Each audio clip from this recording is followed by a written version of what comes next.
नमस्कार, मैं अनीता वर्मा। आज हम करेंगे क्लास 7th हिंदी बाल महाभारत कथा पाठ 4 अम्बा और भीष्म के शब्दार्थ और प्रश्न उत्तर। शब्दार्थ: स्वेच्छाचारी, इच्छानुसार व्यवहार करने वाला, स्वयंवर, पति का चयन खुद करने का आयोजन, स्पर्धा, होड़, अद्वितीय, जिसके समान कोई दूसरा ना हो, दृढ़व्रती, प्रण पर टिकने वाला, फप्तियाँ कसना, मजाक उड़ाना, अवहेलना, उपेक्षा, निरादर, मनोनीत, अपनी इच्छा से चुना गया, गांगे, गंगा पुत्र भीष्म, मिन्नत, प्रार्थना, प्रतिहिंसा, बदले की भावना, दयार्थ, करुणा युक्त, जितेंद्रिय, जिसने इंद्रियों को वश में कर लिया हो, वीरोचित, योद्धाओं के अनुकूल, ब्रह्मचारी, अविवाहित, भीष्म, भयंकर, कुल नायक, वंश का मुख्य पुरुष।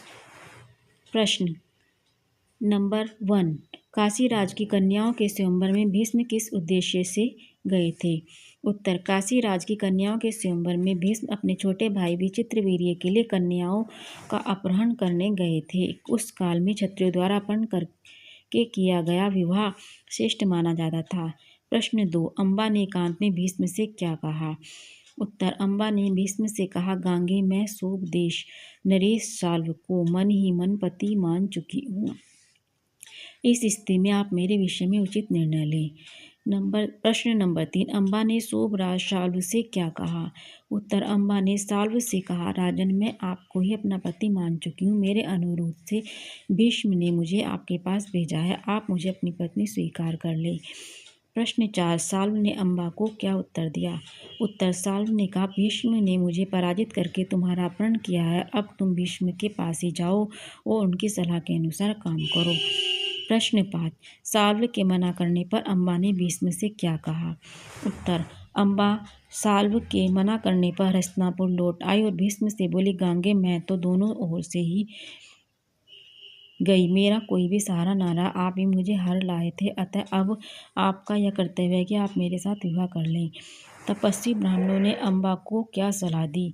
उत्तर: तपस्वियों ने कहा कि बेटी, तुम परशुराम के पास जाओ, वे तुम्हारी इच्छा अवश्य पूरी करेंगे। तब ऋषियों की सलाह पर अम्बा परशुराम के पास गई। प्रश्न 7, अम्बा ने परशुराम से क्या कहा? अम्बा ने कहा, ब्राह्मण वीर, मेरी प्रार्थना केवल यही है कि आप भीष्म से युद्ध करें। मैं आपसे भीष्म के वध की भीख मांगती हूँ। प्रश्न 8, युद्ध में कोई निर्णय न हो पाने के बाद परशुराम अम्बा से क्या कहा? उत्तर: परशुराम ने अम्बा से कहा, जो कुछ मेरे वश में था कर चुका, अब तुम्हारे लिए यही उचित है कि तुम भीष्म की ही शरण लो। प्रश्न 9, अम्बा ने भीष्म से बदला किस प्रकार लिया? उत्तर: सब ओर से निराश होकर अम्बा तपस्या करने लगी। उसे वरदान मिला कि तुम अगले जन्म में भीष्म का वध कर सकोगी। अम्बा ने अगला जन्म राजा द्रुपद के यहाँ कन्या के रूप में लिया। किसी यक्ष की कृपा से अपरुष शिखंडी बनी।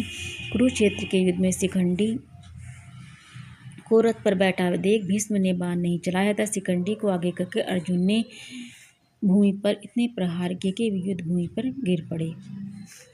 भीष्म पितामह ने शिखंडी के साथ युद्ध क्यों नहीं किया? उत्तर: भीष्म पितामह ने शिखंडी के साथ युद्ध नहीं किया क्योंकि वे जानते थे कि शिखंडी ही अम्बा है।